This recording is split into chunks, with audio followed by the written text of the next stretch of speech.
Freedom is just another word for the Medicare for the Lazy Man podcast. The only Medicare podcast that uses Squatty Potty. Years ago, he learned how to make a small fortune in Medicare insurance.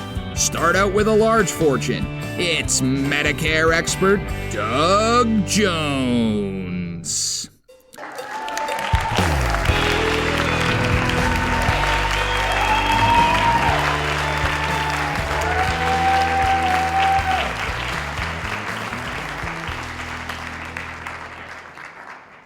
Hello, everybody. Welcome to another episode of the Medicare for the Lazy Man podcast. I hope you came to the right place. If not, then the door is on your left and you may exit quietly without disturbing the rest of the audience. For everybody else, I want to introduce myself. This is Doug Jones, your Medicare expert, and I am here to help you feel confident and happy about the fact that you may be encountering Medicare one of these days.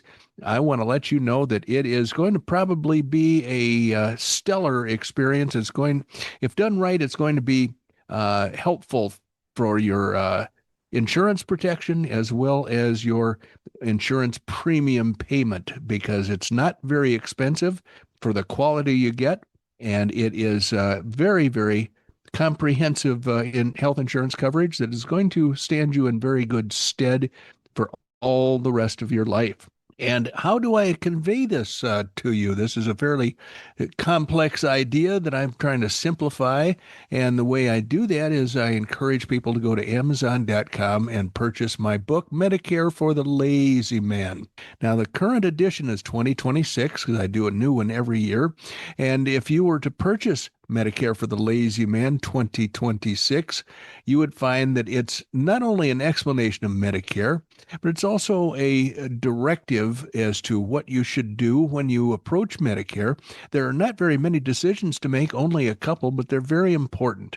And within the pages of that book, I explain the significance of each of the very few but very important decisions that a Medicare enrollee has to face, and the consequences of perhaps doing it incorrectly or ignoring my suggestions. There are consequences. Not everybody suffers negative consequences, but the chances are high enough that I strongly encourage people to follow a certain path that will lead them to what I refer to as eternal Medicare bliss and happiness. So that's Medicare for the Lazy Man 2026. Now, also on sale at Amazon. I should say that's about an $11 item, so it's certainly not going to break the bank. And when you consider the quality of the information that you're going to get, it is one heck of an investment. Plus, that's the paperback version. Let's suppose that you want to purchase the Kindle version. Well, that's going to be a $5 purchase.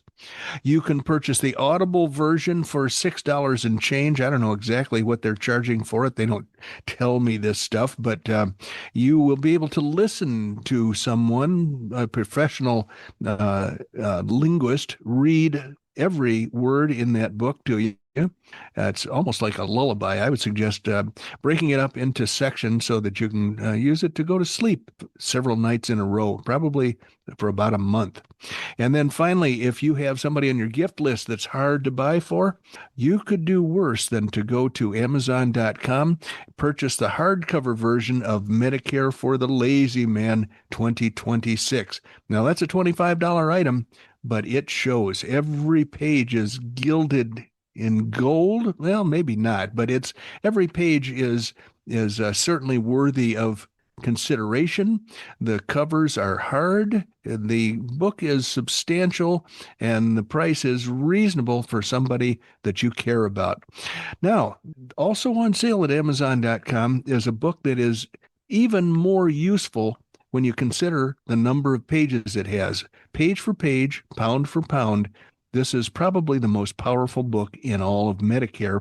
It is entitled Medicare Enrollment Guide. And that Medicare Enrollment Guide is total pages. If you were to count each page in the book, probably 34 pages. The instructional part of the book, the meat and potatoes, something on the order of 19 pages. You will learn exactly what you need to do to enroll in Medicare successfully, because the procedures are different when it comes to regular Medicare as opposed to the ancillary insurance that you need to supplement Medicare, and that would be a Medicare supplement and a drug plan. So if you purchase that book at Amazon, you're a fool. And the reason for that is because I want to give it away free to anybody who's interested. So you can go to Amazon.com and purchase Medicare Enrollment Guide. You can buy the paperback for $5, but it's more like a pamphlet, really, than an actual paperback book. You can purchase the Kindle version for $3. Or here's what I would do. Go to MEDICAREforthelazyman.com, scroll down just a little bit on the landing page, and you'll find a link to download that book free of charge. And that's what the whole point of the book is. I want everybody in America that needs to know how to enroll in Medicare to have the option of doing it correctly and without having to pay for the instruction that everybody needs in order to get through the process. Now, I do have a little announcement to make about this book. I have been kind of wondering what we could do when our last special project ended during the podcast episodes. I was reading the Medicare coverage guide that had all of the things that Medicare could pay for, how they were covered by Medicare, or, including some things that were not covered by Medicare.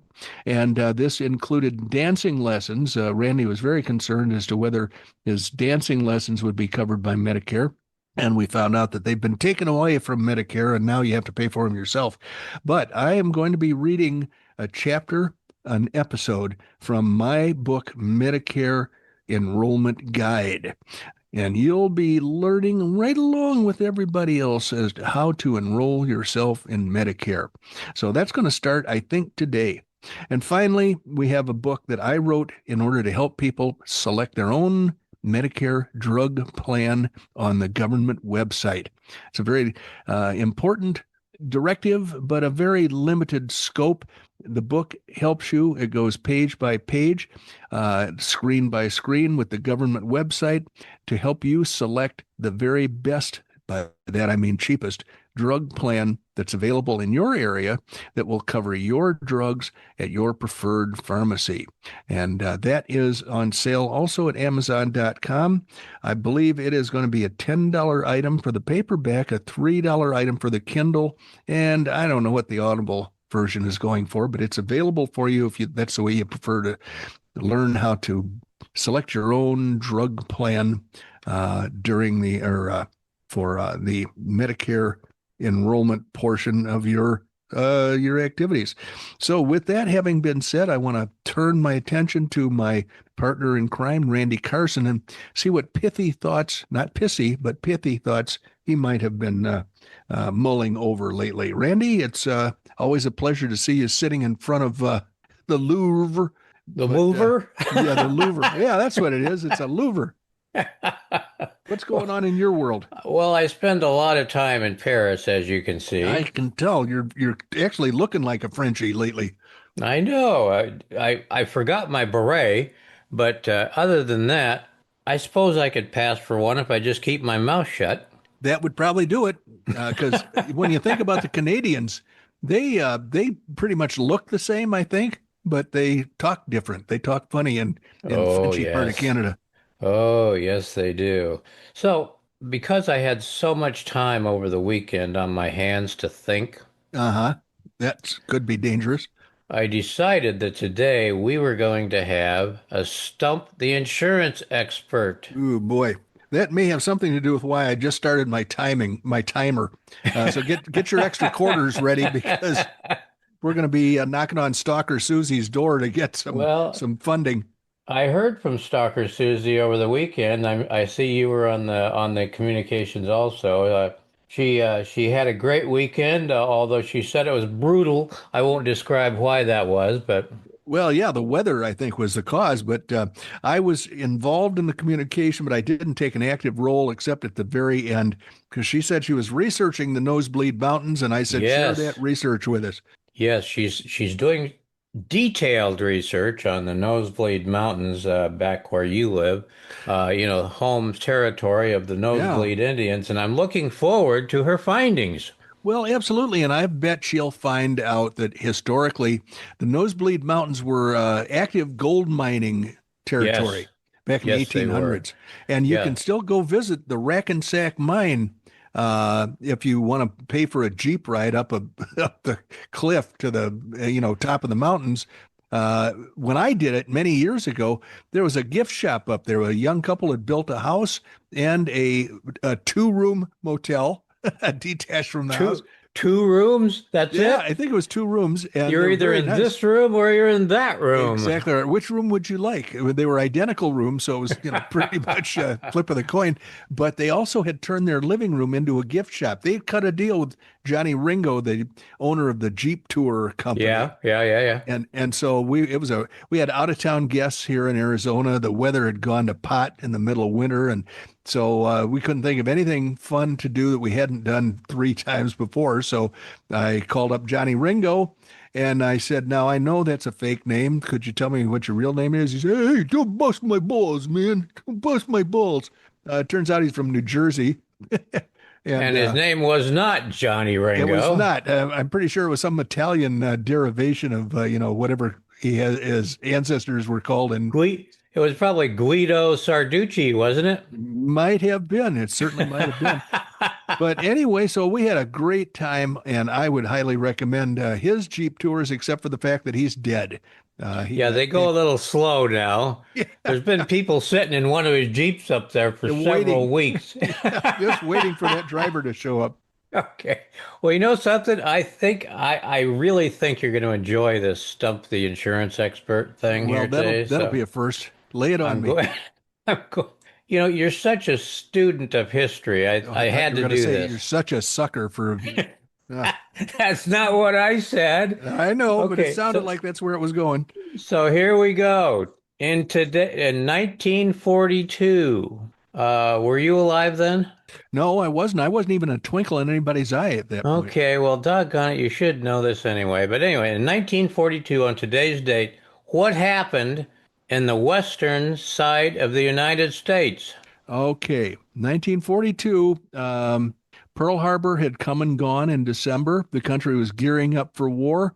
This was late February, 1942. In the western half of the United States, did it have to do with shipbuilding at all? No, not at all. Did it have to do with the coming war that the United States had dodged? Yes, there is relationships there.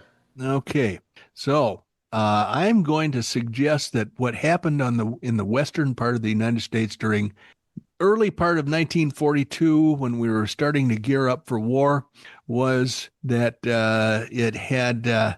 Oh God, Randy, I don't know. I'm tired of grinding my teeth. I just don't. I have no idea.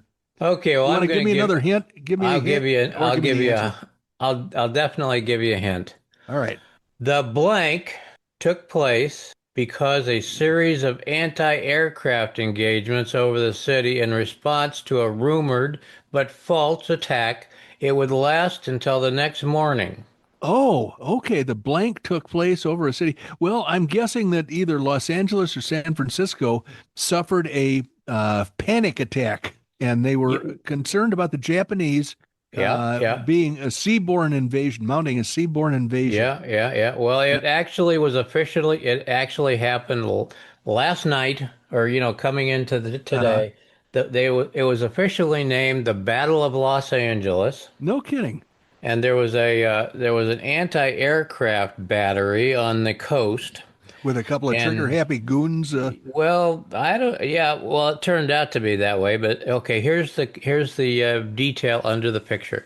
Anti-aircraft guns and spotlights combed the sky all night above Los Angeles during the rumored Japanese attack. They were blowing off, anti-aircraft weaponry all night, and there turned out to be nothing. Well, Absolutely nothing. But having said that, they won the battle. Well, that's good because had they lost the battle, we'd all be speaking either Japanese or English, I guess, right? Some trigger happy guy said, "Oh, look, there's I don't know what they were looking for, blimps or planes or balloons or Well, flying doves. they I didn't don't." know how the invasion was going to come. It was just let's shoot everything that moves and let God sort them out. Oh my God. Well, anyway, that was the one famous battle that happened in Los Angeles Well, was the Battle of Los Angeles. Well, I can't touch on history without pontificating a little bit. And our audience is mostly youngsters. They're around age 65 for the most part and thinking about Medicare. So they're a lot younger than you and I are. Yeah, Um, I don't look so bad for 93. I never said you did, but I wasn't really going to discuss it in any event. But when the war started, I mean, first of all, there was a surprise attack on Pearl Harbor, and I believe we spent a bunch of time, money, and effort on gun emplacements because when I went to Maui for a vacation in 2000, there were the remnants of gun emplacements along the beach where we were staying, which was very close to the Four Seasons. I would go over to the Four Seasons every morning for breakfast. I would like to say I had breakfast with Oprah, but I really didn't. I just saw her, and the encounters were never pleasant.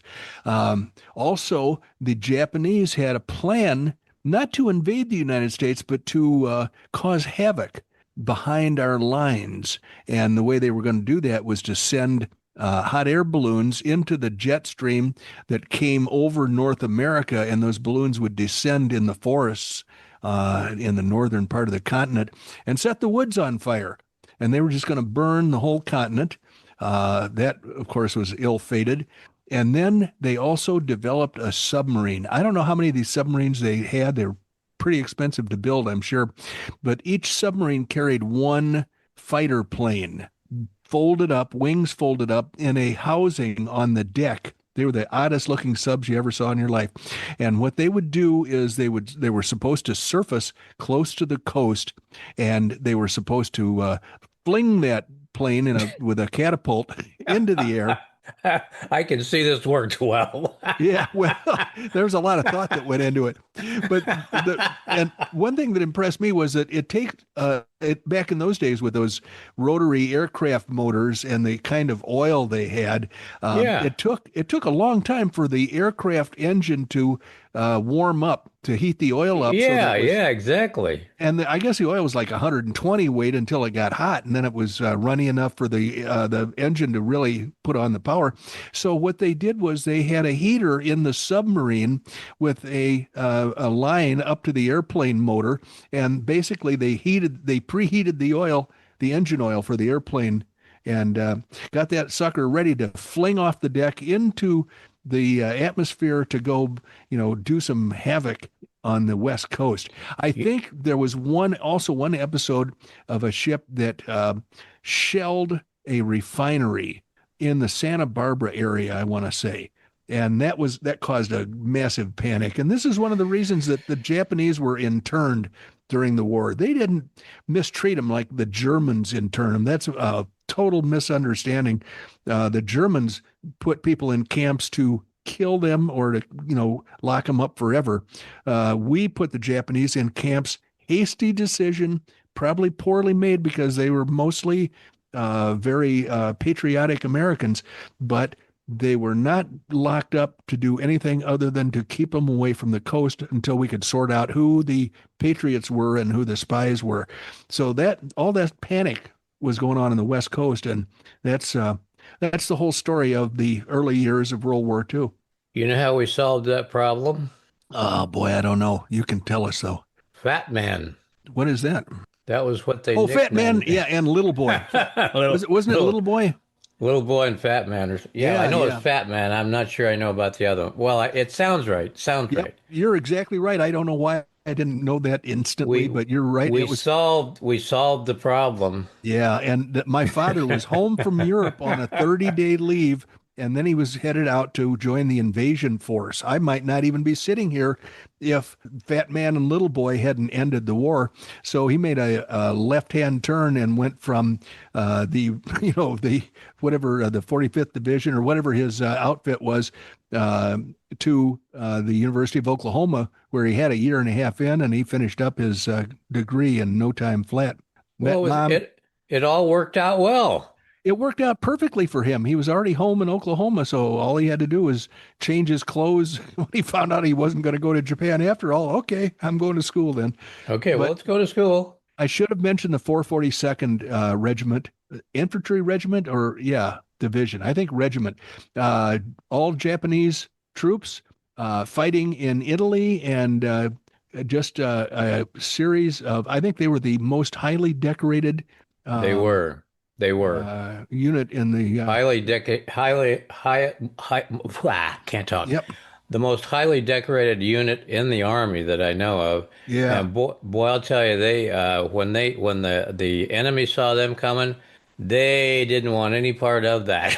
Yeah, absolutely. They certainly showed themselves to be the patriots that we know that they were now. But at the time, that was in question until they proved themselves. Yeah. Well, so, listen. They did some amazing things. That outfit Absolutely. did some really freaking amazing things. Absolutely.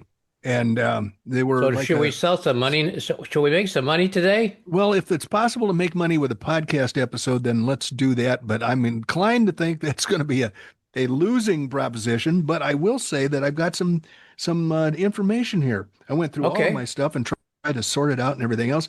So let's start with our Medicare Advantage Minute. And this is the segment of every episode wherein I try to warn people to stay away from Medicare Advantage plans when you are approaching Medicare, when you are planning your Medicare enrollment and trying to figure out what your best course of action would be. If it includes Medicare Advantage, then I think you're making a mistake. I have an idea, one short idea. Yes, sir. I was thinking too much over the. I thought maybe we should add sound effects to the Medicare Advantage Minute. And what do you think of boo? That's one sound effect. I would like to hear what it sounds like when an anti-aircraft gun is being fired into the air. Maybe we should include that as well. Alrighty. The content curator is not curating content to the extent that she normally does, and so I had to take over some of those duties. And I found this article that I thought, oh boy, that's a stupid headline. I'm going to read a couple of paragraphs, and if it doesn't pick up, I'm going to toss it. And it's the headline says Medicare Advantage's sunk cost problem. And I thought that's going to be really stupid. I can't imagine that the audience is going to relate to this, but I found the article much more interesting because it is actually an observation about Medicare Advantage from the point of view of a hospital that is sick of being taken to the cleaners by the Medicare Advantage plans that they contracted with. So let me try this out and stick with it a little while, and let's see if it's interesting to you. Medicare Advantage now covers about half of all eligible, they call them beneficiaries. I say they're participants, Medicare participants, more than 35 million people. But health systems are confronting a question that until recently felt almost taboo. What happens when participation in the country's fastest growing Medicare program no longer makes financial sense? Over the past 3 years, Becker's, and that's the reporting organization that I follow, and they put out a lot of articles about hospital administration and so forth and so on. So Becker's member wrote this article. So over the past 3 years, Becker's has reported on roughly 90 hospitals and health systems that have terminated some or all of their commercial Medicare Advantage contracts. In 2026 alone, at least 15 systems have gone out of network with one or more Medicare Advantage plans, and the trend is showing no signs of slowing down. And this year, 1 in 10 Medicare Advantage enrollees, about 2.9 million people, will be forced to disenroll from their Medicare Advantage plan following a spike in the plans exiting the market, according to a study published in JAMA, that's the Journal of the American Medical Association. Behind many of those decisions lies what Scripps Health CFO Chief Financial Officer Brett Tandy describes as classic sunk cost dilemma. So here's the term that we found in the title of this article. After years of building infrastructure, staffing, and strategy around Medicare Advantage, can systems realistically walk away even when contracts are losing money? Can they quit Medicare Advantage and actually improve their position is the question. For a growing number of health systems, the answer is becoming clearer. Becker, this news organization, connected with executives from several different big-time medical facilities like Scripps Health Ascension, Memorial Care, Mayo Clinic, to understand how they're reassessing their participation in Medicare Advantage and what that shift could mean for everybody else.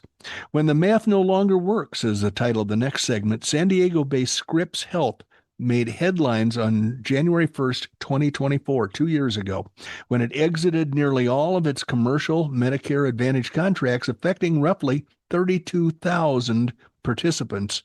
It was a tough decision to make, Scripps president said, but we were losing about $75 million a year on those contracts, and the payers were not willing to negotiate the changes we needed.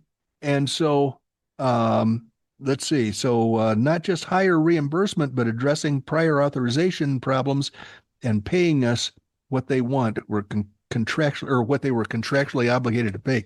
Randy distracted me by using a signal that I don't recognize from our old days when we used to actually have a commercial break in the middle of the episode.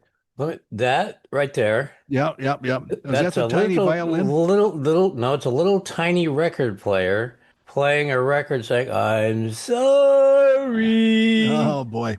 Well, that would be a broken record because it needs to be said over and over and over and over again. More than 2 years later, executives say the decision has paid off. In other words, Scripps tossing out all of their Medicare Advantage plans that they used to be contracted with, it paid off, they say. Since they exited Medicare Advantage, Scripps has not reported a quarterly loss at all, according to Mr. Tandy. Ratings agencies that downgraded Scripps in late 2023 have signaled potential upgrades. While there was some ambulatory volume softness, I don't know, that sounds like a business school term to me, inpatient volumes largely held steady. In other words, they didn't lose any clients by dumping all of their Medicare Advantage contracts. Many patients ultimately switched back to traditional Medicare and got a Medicare supplement to maintain access to Scripps. A lot of things have changed since then, this guy said. Scripps experience challenged a core assumption underpinning many systems' Medicare Advantage strategies that exiting contracts or, tearing up contracts will trigger a catastrophic volume of patient loss. For systems with strong market positions, that risk may be less severe than feared. And I think that's probably where we can stop. I found this whole article to be interesting because it's from a hospital's perspective. What happens? What bad things are going to happen if we stop accepting Medicare Advantage plans because they're nothing but trouble and they cause us to lose money a lot of the time? And it turns out from the big experience they've had over 2 years in San Diego with Scripps, nothing bad happened. There was some adjustment to be made, but now Scripps is it's financially gaining health, and I'm sure that the patients that are being treated at Scripps with Medicare plus a Medicare supplement are finding the experience to be much more pleasant than those had been when there were a lot of patients covered by Medicare Advantage. So that is our Medicare Advantage Minute for today. And I'm now going to start a new segment.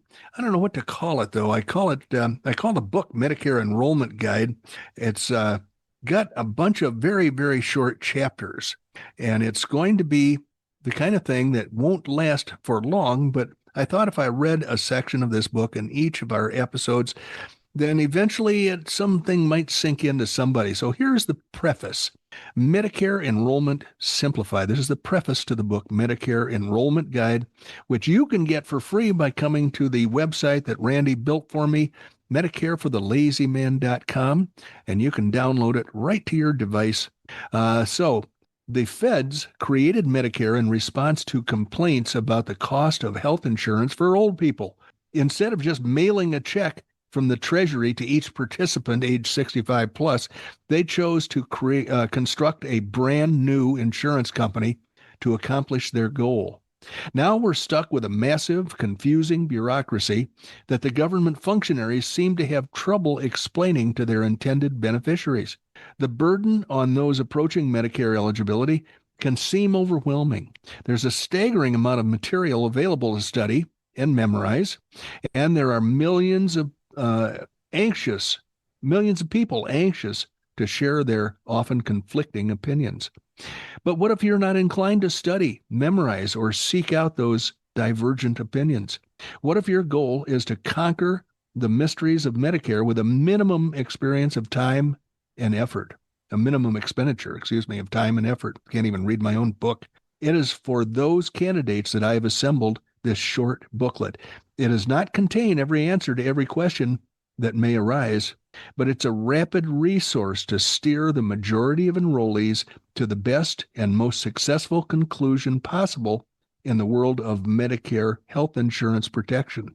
Using this guide and following the suggestions here, the new enrollee will acquire coverage that provides maximum freedom of choice at minimum cost with limited exposure, the ideal balance of risk versus reward. My recommendations are based on many decades in the health insurance business, during which I learned that a well-served clientele is the shortest route to success. I am confident that you will find maximum satisfaction within the pages of Medicare Enrollment Guide. So that's the preface of my book. Come to our next podcast episode for the introduction. And that will be followed by the various chapters that describe the enrollment process. And then we'll wrap it all up.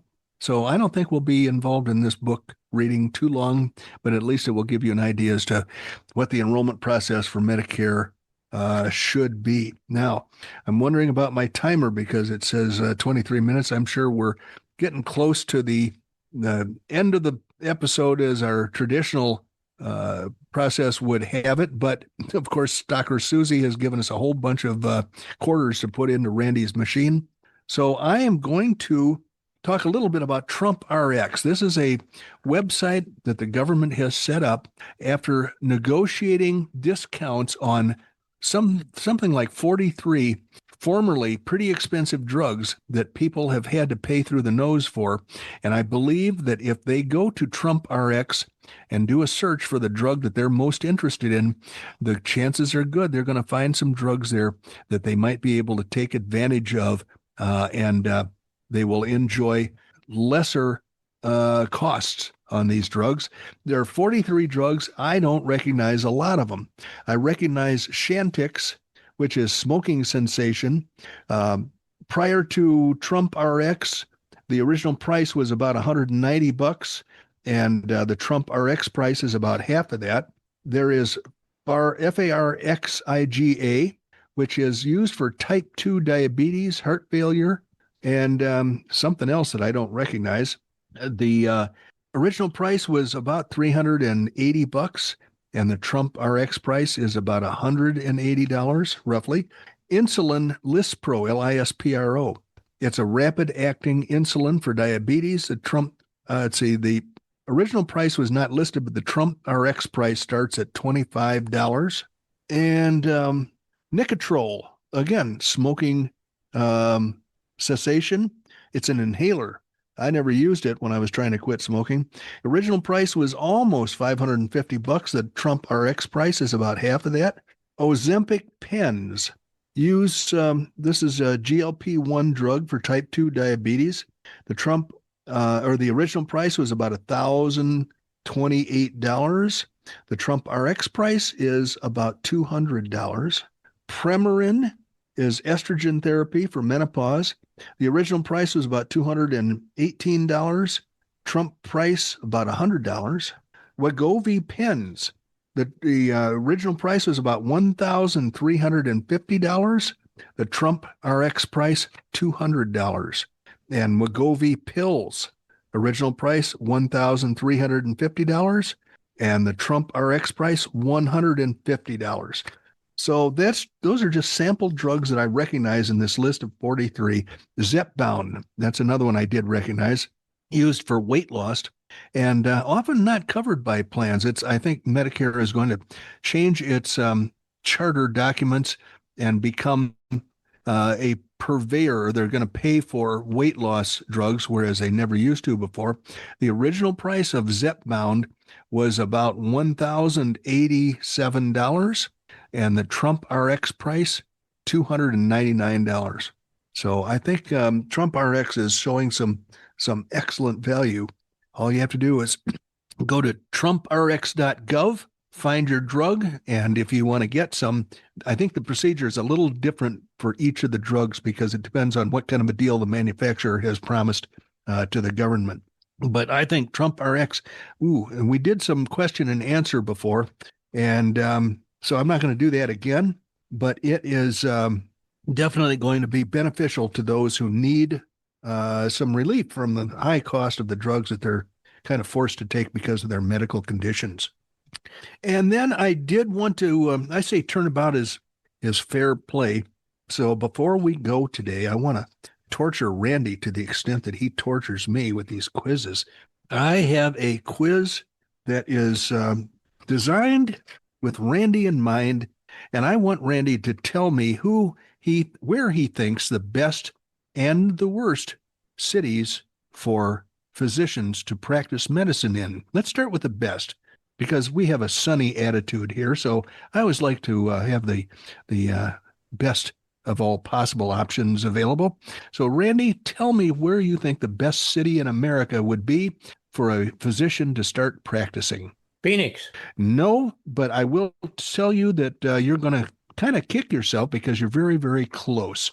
Can you think of another city that you're close to that might possibly be a good place for a young doctor to start his practice? Cave Creek. No, Omaha. Omaha. Yeah, I know. How in the hell would the Omaha? Why would they want to go there?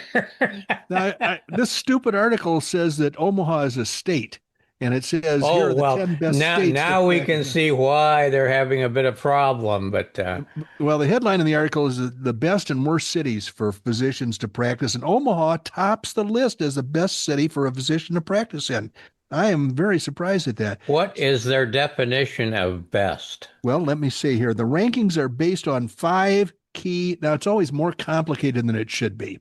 The rankings are based on 5 key factors: colleague density, administrative culture, management feedback loops, support for family ecosystems, and opportunities for a mental reset. What the hell does any of that mean? Or what does it have to do with practicing medicine? I have no idea. I'm going to take a wild guess here and say opportunities for mental reset means that there are a lot of bars in Omaha. Would that be accurate? Well, there are a lot of bars, but on the other hand, don't forget the fact that that would be in the middle of the beef state. So, there's a lot of great steak houses. If you call that a mental reset, go have a steak.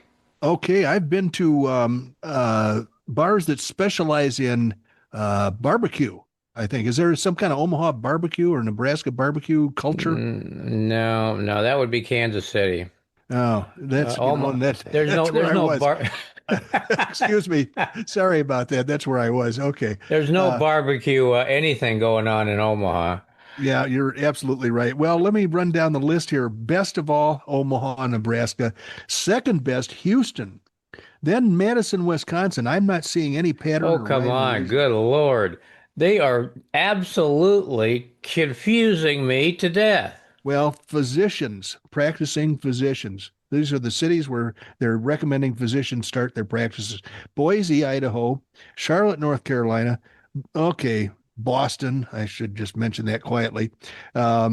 Minneapolis, St. Paul. Well, maybe not lately. Atlanta and Salt Lake City.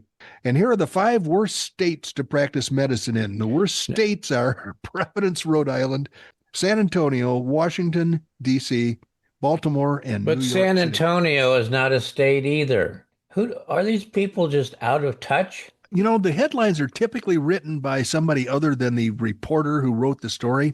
I'm guessing here is that 3 or 4 morons were involved in putting this together. Okay, I gotta tell you a quick story. There was a guy, okay, this was back in my Omaha days, in particular my wife's Omaha days. There was a guy that was just absolutely dealing her fits. I won't name any names, but he eventually calls her up and says, "I quit." And she goes, "Where are you going?" She goes, "I'm going to LA. I got a job in LA." But he was stupid because the job he took, he didn't realize it. It was in Louisiana. Did he have a raft and he just got on and put all his possessions on the raft and went to L.A.? But I don't think he got what he was looking for in Louisiana, but he was looking forward to living in LA. But I think Louisiana was somewhat of a downturn. Yeah, absolutely. He'd have to learn to speak Cajun. If well, he probably got what he deserved. I'm guessing that he wasn't that Yes, easy to yes, get along with. yes, he absolutely did in my book. But you know something? I think he deserved every bit of it. Well, good. It's nice to see karma the karma train pulling into the station every once in a That's while. right. That's Speaking right. of pulling into stations, why don't we uh, get in the train into the station so that everybody can get off and go about their business for the day? Okay, here we go. Grab your pencil, people. This is important. DBJ at mlmmailbag.com. You need to write that down because you may need to reach out to Doug to ask a question. I'm sure you will. I know I would. I would if I didn't know Doug. I just call him up and say, "Hey, Doug, what about this?" But, other people have to send him an email. Well, it's the cross I bear. I have to read a lot of emails and give out advice. I'm always happy to do that, though. So here's the next thing on the list. Doug is licensed nationwide, every state in the union. He can help you out. Choose your Medicare gap, your Medicare supplement. They're both the same thing. MedicareForTheLazyMan.com. That's where we live on the web, the internet. It's got a lot of cool things going on there. We would appreciate it. And you're wandering through the internet, drop a review for us. We're still year after year trying to stay ahead of the travelogue people, and so far we're doing it. Last but certainly not least, thank you for joining us today. You could have been anywhere else, doing anything else with anybody else, but you weren't. You spent some time listening to Medicare for the Lazy Man podcast, and in particular, you spent 32 and a half minutes with Doug Jones, the anti-insurance insurance guy, originally from Oklahoma. No more, he's living up in the high ground behind Cave Creek, Arizona, in a very, very interesting place called the Nosebleed Mountains, the home of the Nosebleed Indians. And we have one of our co-writers, essentially, doing some research on the Nosebleed Mountains, and I'm listening very intently because I'm anxious to hear what she finds. Now, she's doing research, and if that research is what I expect it to be, we're going to find that those Nosebleed Indians are constantly figuring out how to break into my garage and steal my beer out of my beer refrigerator. So that's going to be an important part of the research findings, I'm sure. In the meantime, thank you, ladies and gentlemen, for joining us today. It's been wonderful to spend this time with you, and I'm hoping that you will come back again for our next episode so we can do it all over again. We'll be reading the introduction to my new book, my free book, Medicare Enrollment Guide, that you can get for free. So until we meet again, bye-bye.